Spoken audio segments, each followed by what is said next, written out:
Hi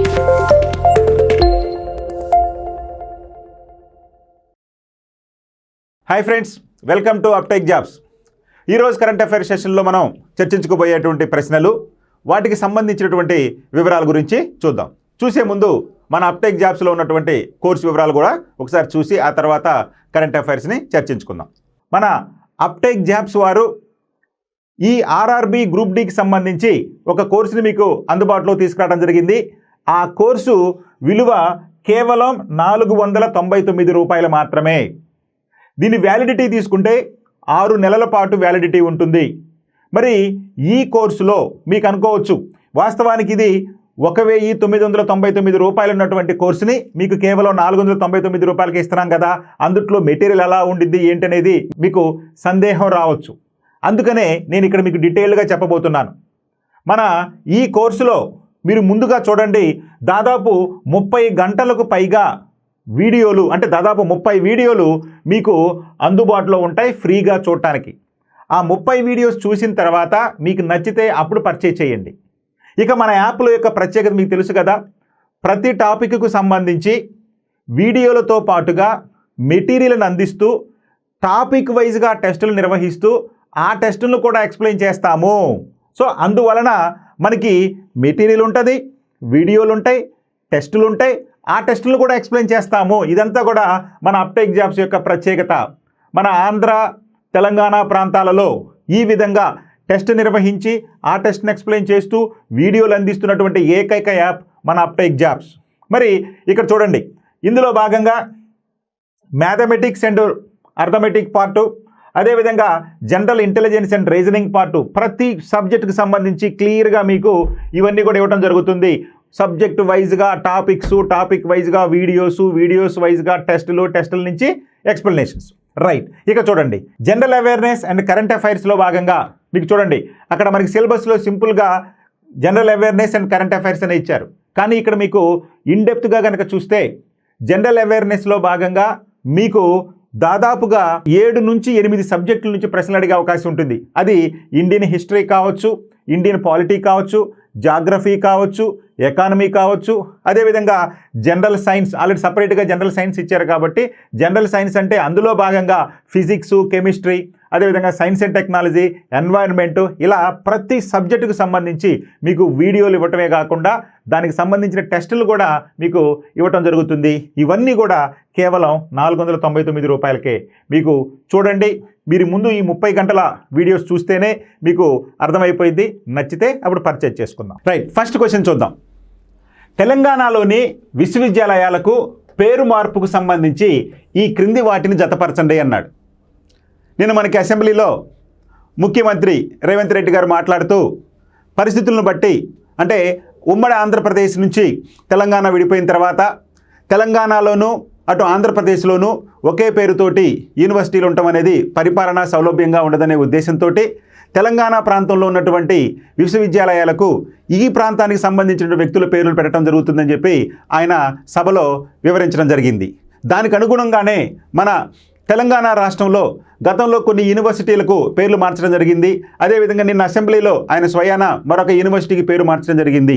అయితే ఈ క్రమంలో ఈ బిట్లు అడిగే అవకాశం ఉంది కాబట్టి ఫస్ట్ ఈ బిట్ మనకి చర్చించుకుందాం.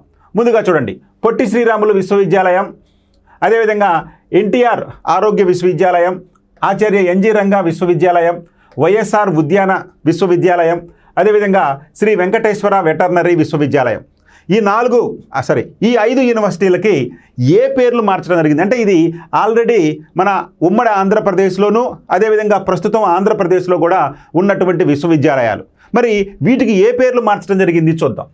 ఆచార్య జయశంకర్ విశ్వవిద్యాలయం, కొండా లక్ష్మణ్ బాపూజీ విశ్వవిద్యాలయం, సురవరం ప్రతాపరెడ్డి తెలుగు విశ్వవిద్యాలయం, కాళోజీ విశ్వవిద్యాలయం, అదేవిధంగా పివి నరసింహారావు విశ్వవిద్యాలయం.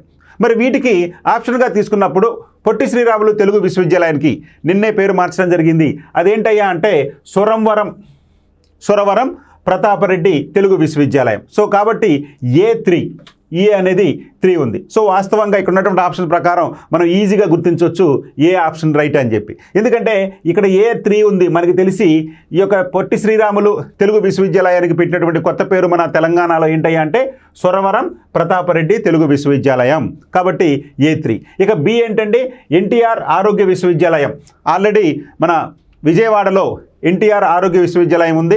మరి మన తెలంగాణలో ఉన్నటువంటి ఏ విశ్వవిద్యాలయానికి ఆరోగ్య విశ్వవిద్యాలయానికి పేరు పెట్టారయ్యా అంటే ఇక్కడ మనం చూస్తే B4 కాళోజీ విశ్వవిద్యాలయం. కాళోజీ విశ్వవిద్యాలయం అంటే ఎన్టీఆర్ ఆరోగ్య విశ్వవిద్యాలయానికి పెట్టినటువంటి పేరు కాళోజీ విశ్వవిద్యాలయం.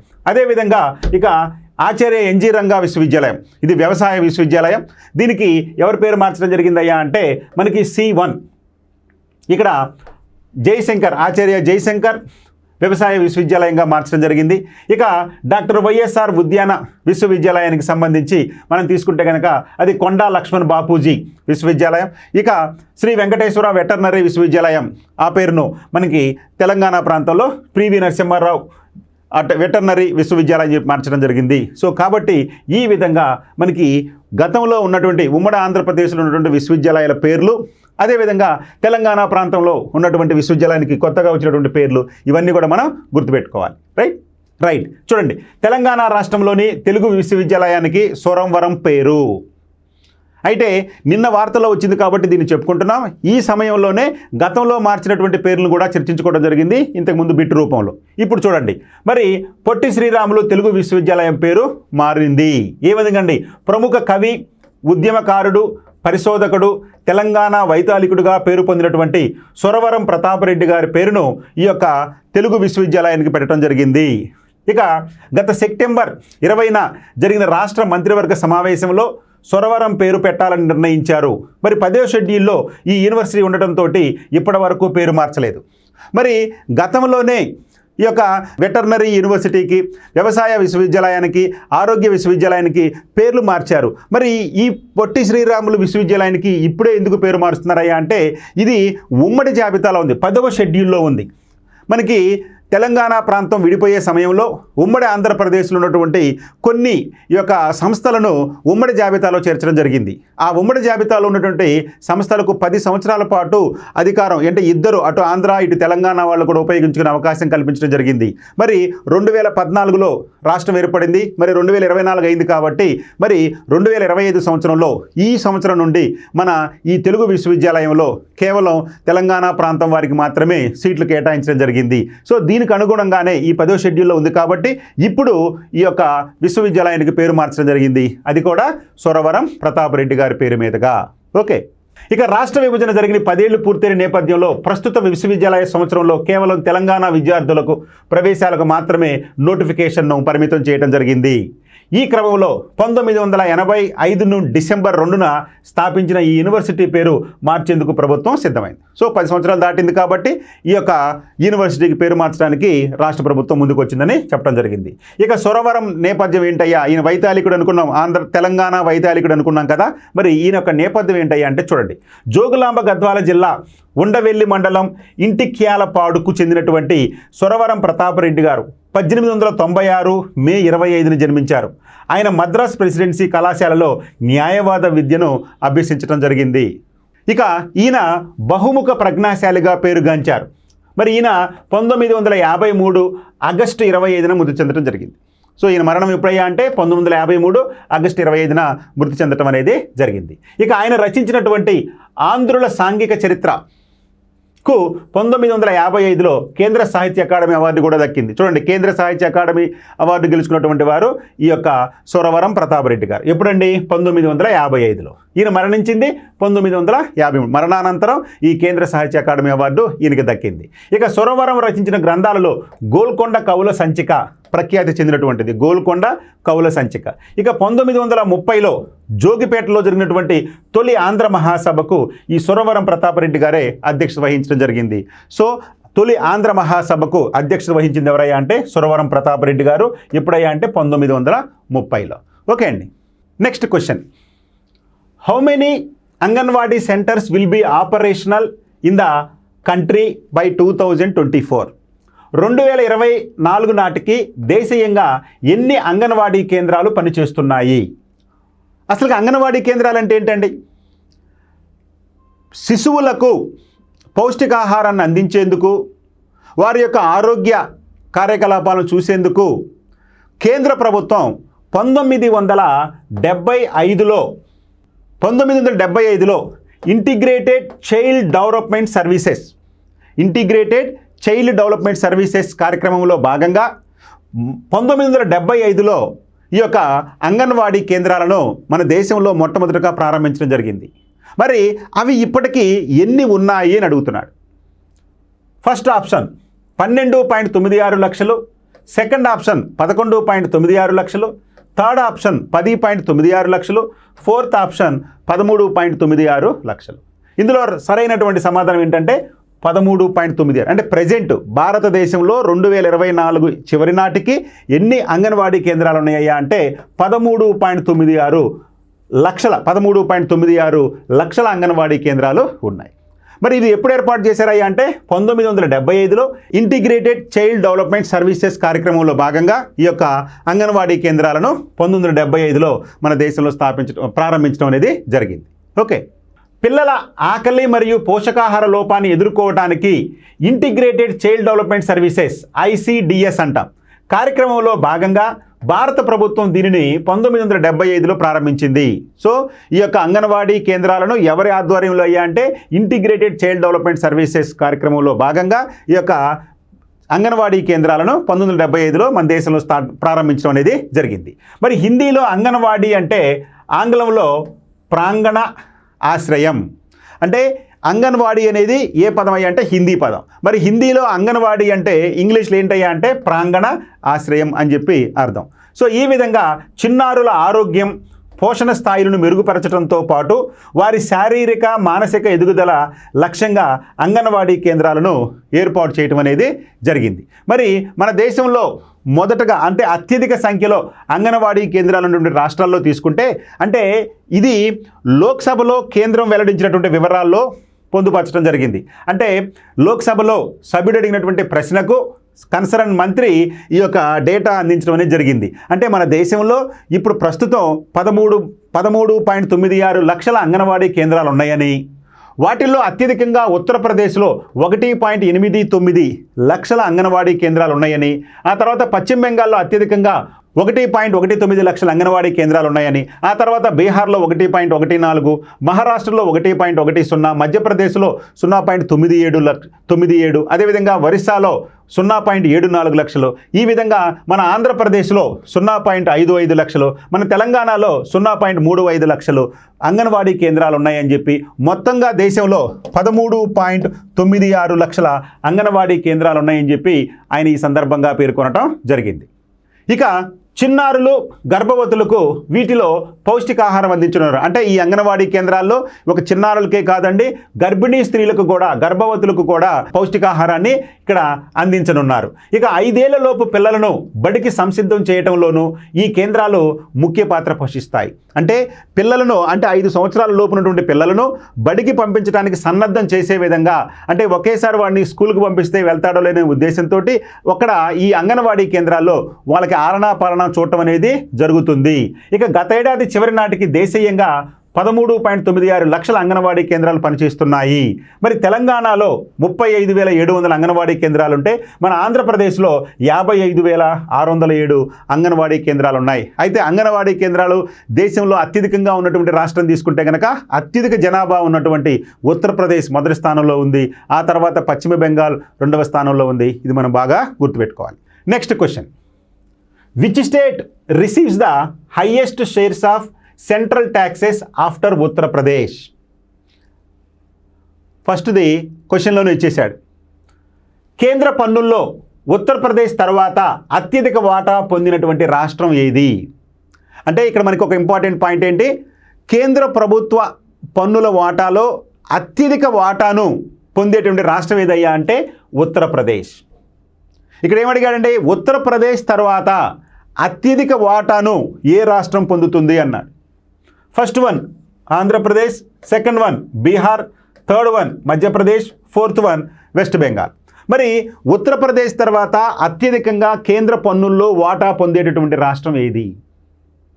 ఏదండి కేంద్ర ప్రభుత్వం పన్నుల్లో అత్యధిక వాటా పొందేటువంటి రాష్ట్రం తీసుకుంటే మనకి ఉత్తరప్రదేశ్ మొదటి స్థానం. ఇక్కడ సుమారు 18% వాటా, అంటే ఒక్క ఉత్తరప్రదేశ్కే కేంద్ర ప్రభుత్వం చెల్లించేటటువంటి పన్నుల్లో 18% పన్ను వెళ్ళిపోతుంది. మరి రెండవ స్థానంలో ఉన్న రాష్ట్రం ఏదయ్యా అంటే మనకి బీహార్ రాష్ట్రం. సుమారు 10% పైన పన్ను ఈ యొక్క రాష్ట్రానికి వెళ్తుంది. అంతేకాదు ఇక్కడ ఒక ఆశ్చర్యకరమైన విషయం ఏంటంటే ఒక ఉత్తరప్రదేశ్కి చెల్లించేటువంటి పన్నులో అంటే 18%లో మన దక్షిణ భారతదేశంలో ఉన్నటువంటి తమిళనాడు, ఆంధ్రప్రదేశ్, తెలంగాణ, కర్ణాటక, కేరళ ఈ 5 రాష్ట్రాల మొత్తం పన్నులు వాటా కలుసుకుంటే ఈ 18% పన్నుల కన్నా తక్కువే. అంటే ఒక ఉత్తరప్రదేశ్ ఈక్వల్ టు మన దక్షిణ భారతదేశంలో 5 రాష్ట్రాలు. అది కూడా సరిపోదు, అంటే దక్షిణ భారతదేశంలో ఉన్నటువంటి 5 రాష్ట్రాల పన్నుల వాటా కన్నా ఉత్తరప్రదేశ్ ఒక్క రాష్ట్రం పన్నుల వాటానే ఎక్కువ. చూడండి ఎంత ఎక్కువ పన్నులు ఈ యొక్క ఉత్తరప్రదేశ్కి వెళ్తుందో చూడండి. పన్నులు చెల్లించేదేమో మన దక్షిణ భారతదేశంలో రాష్ట్రాలు ఎక్కువగా, కానీ ఆ పన్నుల్లో వాటా పొందేది మాత్రం ఉత్తర భారతదేశంలో రాష్ట్రాలు అనేటువంటి ఉత్తరప్రదేశ్, అదేవిధంగా బీహార్ రెండో స్థానంలో ఉంది. ఇది మన దేశంలో మన దక్షిణ భారతదేశం యొక్క పరిస్థితి. రైట్, దీనికి సంబంధించి వివరాలు ఏంటో చూద్దాం. పన్నుల్లో 60% వాటా పొందే 7 రాష్ట్రాలు చూడండి. అంటే మన భారతదేశంలో ప్రతి రాష్ట్రం నుండి కేంద్ర ప్రభుత్వానికి పన్నుల రూపంలో కేంద్ర వాటా వెళ్తుంది. ఆ తర్వాత కేంద్రం ఏం చేస్తుందండి, రాష్ట్రాలకు మరియు వారి యొక్క అవసరాలకు సంబంధించి పన్ను రూపంలో మరికొంత చెల్లిస్తుంది. అయితే ఇట్లా కేంద్ర ప్రభుత్వం చెల్లించేటటువంటి పన్నులలో 7 రాష్ట్రాలకి మొత్తం పన్నుల్లో 60% వాటా వెళ్తుందంటండి. ఎంత ఆశ్చర్యకరమైన విషయమో చూడండి. అవేంటో వివరాలు చూద్దాం. కేంద్ర పన్నుల్లో 60% వాటా 7 రాష్ట్రాలకే వెళ్తుంది. అందులో ఉత్తరప్రదేశ్ 18%, బీహార్ 10%లకు ఎక్కువగా దక్కుతుంది. అంటే చూడండి, ఇప్పుడే చెప్పుకున్నాం, ఉత్తరప్రదేశ్కి 18%, బీహార్కి వచ్చేసి 10%. అంటే ఈ రెండు కలుపుకుంటే 28%. 2 రాష్ట్రాలే 28%కి ఎక్కువగా పన్ను వసూలు చేస్తూ ఉన్నాయి, కేంద్రం నుంచి పొందుతూ ఉన్నాయి. మరి తొలి 3 స్థానాల్లో ఉన్నటువంటి ఉత్తరప్రదేశ్, బీహార్, మధ్యప్రదేశ్ ఎంత అంటే 8%. సో మధ్యప్రదేశ్ ఏమో 8% వాటా పొందుతుంది పన్నుల్లో, బీహార్ ఏమో 10% వాటా పొందుతుంది, ఉత్తరప్రదేశ్ ఏమో 18% వాటా పొందుతుంది. ఈ 3 కలిపి మొత్తం 36% వాటా వెళ్తుంది. ఇక తొలి 7 స్థానాల్లో ఉన్నటువంటి పై 3 రాష్ట్రాలతో పాటు పశ్చిమ బెంగాల్, మహారాష్ట్ర, రాజస్థాన్, ఒడిశాలు కలిపి సుమారుగా 7,75,242.02 కోట్ల రూపాయలు ఈ యొక్క రాష్ట్రాలకు వెళ్తుంది. ఇది మొత్తం కేంద్ర పన్నులు ఎంత శాతం అయ్యా అంటే 60%. చూడండి, మన దక్షిణ భారత రాష్ట్రం ఒక్కటి లేదు ఇందులో, మొదటి 7లో. అంటే ఈ 7 రాష్ట్రాల్లో మొత్తం కలిపి 60% పన్నులను అనుభవిస్తూ ఉన్నాయి, కేంద్ర పన్నులను వసూలు చేసుకుంటూ ఉన్నాయి. ఇక ఎవరు చెప్పారండి ఈ విషయం అంటే కేంద్ర ఆర్థిక శాఖ సహాయ మంత్రి అయినటువంటి సంజయ్ చౌదరి లోక్సభలో వెల్లడించడం జరిగింది. సో కేంద్ర ఆర్థిక శాఖ సహాయ మంత్రి అయినటువంటి సంజయ్ చౌదరి ఈ విషయాన్ని వెల్లడించడం జరిగింది. ఇక్కడ చూడండి, అత్యధికంగా పన్నులు అంటే కేంద్రం పన్నులు పొందేటువంటి రాష్ట్రాల్లో ఉత్తరప్రదేశ్ మొదటి స్థానంలో ఉంటే, 2వ స్థానంలో బీహార్, 3వ స్థానంలో మధ్యప్రదేశ్, 4వ స్థానంలో పశ్చిమ బెంగాల్, 5వ స్థానంలో మహారాష్ట్ర, 6వ స్థానంలో రాజస్థాన్, 7వ స్థానంలో ఒడిస్సా, 8వ స్థానంలో తమిళనాడు, 9వ స్థానంలో ఆంధ్రప్రదేశ్, 10వ స్థానంలో కర్ణాటక రాష్ట్రాలు ఉన్నాయి. అంటే మొదటి 10 రాష్ట్రాల్లో మన దక్షిణ భారతానికి చెందినటువంటి 3 రాష్ట్రాలు ఉన్నాయి. అయితే అవి 9, 10, 7 స్థానాల్లో ఉన్నాయి. Okay, right. 2024-25 ఆర్థిక సంవత్సరంలో మార్చి 10వ తేదీ వరకు దేశంలోని 28 రాష్ట్రాలకు కలిపి కేంద్రం పన్నుల్లో వాటా కింద 12,86,885.44 కోట్ల రూపాయలు పంపిణీ చేయగా, అందులో మనం పేర్కొన్నటువంటి ఆ 7 రాష్ట్రాలు 60% పన్నులను ఆకర్షించగా, మిగిలినటువంటి 21 రాష్ట్రాలకు కేవలం 40% మాత్రమే దక్కినట్లు ఆయన ఈ సందర్భంగా పార్లమెంట్లో పేర్కొనడం జరిగింది. ఇక దక్షిణాదిలోని చూడండి ఎంత ప్రధానమైన అంశమో, దక్షిణాదిలోని ఆంధ్రప్రదేశ్, తెలంగాణ, తమిళనాడు, కర్ణాటక, కేరళ ఈ మొత్తం రాష్ట్రాలు కలిపి ఎంత పన్నుల రూపంలో పొందనుందయ్యా కేంద్రం నుంచి అంటే 2,03,327 38 కోట్లు, అంటే దాదాపు 15% పొందింది. మరి ఉత్తరప్రదేశ్ ఒక్కటే ఎంతని చెప్పుకున్నామండి? 18%. ఈ 5 రాష్ట్రాలు కలిపి దాదాపు 15.79% దక్కించుకున్నాయి. ఎంత దారుణమో చూడండి. మరి యూపీకి దక్కే 2,30,854.64తో పోలిస్తే ఈ 5 రాష్ట్రాలకు వచ్చేటటువంటి వాటా ఎంతండి? 2,03,328.38 కోట్లు కన్నా కూడా ఇంకా 11.92% తక్కువే. ఇది మనం గుర్తుపెట్టుకోవాలి. Right, next question. When did the global recycling foundation launches global recycling day? ఇది ప్రస్తుత తరుణంలో చాలా ప్రధానమైనటువంటి bit. When did the global recycling foundation launch the global recycling day? మనం ప్రతి సందర్భానికి ఒక్కొక్క రోజును జరుపుకుంటూ ఉంటాం కదండి. అలాగే గ్లోబల్ రీసైక్లింగ్ ఫౌండేషన్ సంస్థ గ్లోబల్ రీసైక్లింగ్ డేను ఎప్పుడు ప్రారంభించింది? మనం ఏ రోజును జరుపుకుంటామండి అంటే ప్రతి సంవత్సరం మార్చి 18న జరుపుకుంటాం. అయితే ఇది ఎప్పటి నుంచి ప్రారంభించారు? ఫస్ట్ వన్ 2017 మార్చి 18, 2018 మార్చి 18, 2019 మార్చి 18, 2020 మార్చి 18. ఎప్పుడండి? 2018 మార్చి 18న ఈ గ్లోబల్ రీసైక్లింగ్ ఫౌండేషన్ అనేటువంటి సంస్థ ఈ గ్లోబల్ రీసైక్లింగ్ డేను ప్రారంభించింది. ఎందుకు ప్రారంభించిందండి అంటే పర్యావరణంలో ఈ యొక్క వ్యర్థాలు పేరుకుపోవటం, సహజ వనరులను మితిమీరి ఉపయోగించటం, ఇలాంటి కార్యకలాపాల వలన భవిష్యత్తు తరాలకు ఈ యొక్క సహజ వనరులను అందించాలనే సదుద్దేశంతో ప్రస్తుతం వినియోగించుకున్నటువంటి వనరుల్లో కొన్నింటిని రీసైకిల్ చేసి మరలా వినియోగించుకునే అవకాశం ఉంది. అందుకని ప్రజలలో ఈ రీసైక్లింగ్ మీద అవగాహన కలిగించడం కోసం ఈ యొక్క గ్లోబల్ రీసైక్లింగ్ ఫౌండేషన్ అనేటువంటి సంస్థ ఈ యొక్క గ్లోబల్ రీసైక్లింగ్ డేను జరుపుకోవాలని నిశ్చయించడం జరిగింది. అంటే ఈ రోజున ఈ యొక్క రీసైక్లింగ్ యొక్క ప్రాధాన్యతను ప్రజలకు అవగాహన కల్పించడమే దీని ఉద్దేశం. అందుకనే ప్రతి సంవత్సరం మార్చి 18న ఈ యొక్క గ్లోబల్ రీసైక్లింగ్ డేను సెలబ్రేట్ చేసుకుంటూ ఉంటారు. అయితే దీన్ని ఎప్పుడు ప్రారంభించారయ్యా? 2018 మార్చి 18న. ఎవరు ప్రారంభించారంటే global recycling foundation. Okay, right. Global recycling డేను ప్రపంచవ్యాప్తంగా ఏటా మార్చి 18న నిర్వహిస్తారు. వస్తువుల పునర్వినియోగ ఆవశ్యకతపై ప్రజల్లో అవగాహన కల్పించడం ఈ రోజు యొక్క ముఖ్య ఉద్దేశం. అంతేకాక భూమిపై నానాటికి పెరుగుతున్న కాలుష్యం, వ్యర్థాల గురించి తెలుపుతూ వాటిని తగ్గించడంపై ప్రజలకు చైతన్యవంతులు చేస్తుంది ఈ యొక్క అవగాహన రోజు. అర్థమైందండి? మరి దీని చారిత్రక నేపథ్యం చూద్దాం. అంటే ఎందుకు పెట్టాల్సి వచ్చింది, ఎవరు పెట్టారేంటనేది. గ్లోబల్ రీసైక్లింగ్ డేను 2018 మార్చి 18న గ్లోబల్ రీసైక్లింగ్ ఫౌండేషన్ సంస్థ ప్రారంభించింది. భూమిపై ఉన్న సహజ వనరులను రక్షించటం, వృధాను అరికట్టడం, వస్తువులను పునర్వినియోగం లేదా వేరొక వస్తువుల తయారీలో వాటిని ఉపయోగించటం, పర్యావరణ కాలుష్యాన్ని తగ్గించటం లాంటి లక్ష్యాలతో గ్లోబల్ రీసైక్లింగ్ ఫౌండేషన్ ఈ రోజును తీసుకువచ్చింది. సో ఈ విధంగా అంతరించిపోతున్నటువంటి సహజ వనరులను పరిరక్షించడమే కాకుండా పర్యావరణ కాలుష్యాన్ని అరికట్టేందుకు, అదేవిధంగా పునర్వినియోగించేటటువంటి అవకాశం ఉన్నటువంటి వాటిని రీసైక్లింగ్ ద్వారా మరలా వినియోగించుకునేట్టు చేయడానికి ప్రజలలో అవగాహన కల్పించడమే ఈ రోజు యొక్క ప్రధాన ఉద్దేశం అని చెప్పి దీనిని 2018 మార్చి 18న గ్లోబల్ రీసైక్లింగ్ ఫౌండేషన్ అనేటువంటి సంస్థ ప్రారంభించడం జరిగింది. రైట్, ఇక చూడండి. పర్యావరణ సమతుల్యాన్ని కాపాడటానికి ఐక్యరాజ్య సమితి 17 సుస్థిరాభివృద్ధి లక్ష్యాలను ప్రకటించింది. సస్టైనబుల్ గ్రోత్ టార్గెట్స్ అంటాం. ఎన్ని టార్గెట్స్ ఉన్నాయండి? మొత్తం 17 టార్గెట్స్ ఉన్నాయి. అంటే సుస్థిరాభివృద్ధి లక్ష్య సాధనలో 17 గోల్స్ని నిర్ణయించుకోవడం జరిగింది. ఆ 17 గోల్స్లో ఇక్కడ మనం ఈ పటం చూస్తే ఆ 17 గోల్స్ తెలుస్తాయి. ఇవన్నీ కూడా ఆ సస్టైనబుల్ గ్రోత్ సంబంధించినటువంటి ప్రధానమైనటువంటి goals.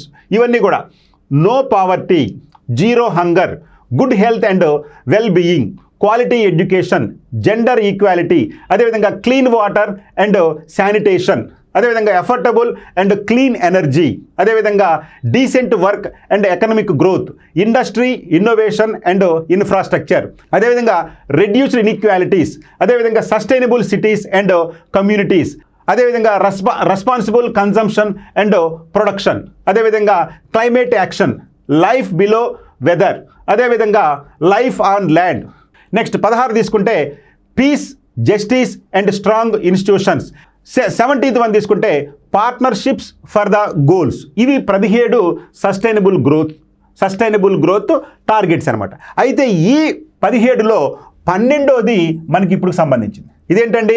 Responsible consumption and production. దీనిని ఉద్దేశించి అంటే రీసైక్లింగ్ డే సెలబ్రేట్ చేసుకోవడం జరుగుతుంది. ఇది మనం చెప్పుకున్నాం కదా, అంటే ఐక్యరాజ్య సమితి సుస్థిరాభివృద్ధి లక్ష్యాలు, అంటే 17 సుస్థిరాభివృద్ధి లక్ష్యాలలో 12వ లక్ష్యమైనటువంటి సుస్థిర వినియోగం ఉత్పత్తి విధానాల రూపకల్పనలో ఉన్న రీసైక్లింగ్ ప్రాముఖ్యాన్ని పేర్కొంటూ యుఎన్ఓ అదే ఏడాది అంటే 2018లో గ్లోబల్ రీసైక్లింగ్ డేకు అధికారికంగా గుర్తింపునిచ్చింది. ఇది చారిత్రక నేపథ్యం ఈ యొక్క గ్లోబల్ రీసైక్లింగ్ డే జరుపుకోవడానికి గల నేపథ్యం. Okay, next question. What is India's position in cement production in the world? ప్రపంచంలో సిమెంట్ ఉత్పత్తిలో భారతదేశ స్థానం ఎంత? ప్రపంచంలో సిమెంట్ ఉత్పత్తిలో భారతదేశ స్థానం. మరి భారతదేశం సిమెంట్ ఉత్పత్తిలో ప్రపంచంలో 2వ స్థానంలో ఉంది. 2వ స్థానం ఇక్కడ ఉంది ఏంటంటే first place, second place, third place, fourth place. So మన భారతదేశం 2nd పొజిషన్లో ఉంది. సో ఇచ్చినటువంటి క్వశ్చన్కి రైట్ ఆప్షన్ ఏంటంటే 2nd ప్లేస్. మరి ఫస్ట్ ప్లేస్ ఏంటండి? ఫస్ట్ ప్లేస్ తీసుకుంటే చైనా మొదటి స్థానంలో ఉంది. మరి ఎంత ఉత్పత్తి చేస్తుందండి? 190 మిలియన్ మెట్రిక్ టన్నుల సిమెంట్ను ఉత్పత్తి చేస్తుంది, మొదటి స్థానంలో ఉంది. అంటే ప్రపంచంలో సిమెంట్ని అధికంగా ఉత్పత్తి చేస్తున్న దేశం చైనా. ఎంత ఉత్పత్తి చేస్తుందయ్యా అంటే 190 మిలియన్ మెట్రిక్ టన్నులు. మరి 2వ స్థానంలో ఉన్నటువంటి మన భారతదేశం తీసుకుంటే 45 మిలియన్ మెట్రిక్ టన్నులు. మరి 3వ స్థానంలో ఉన్న దేశం ఏదండి?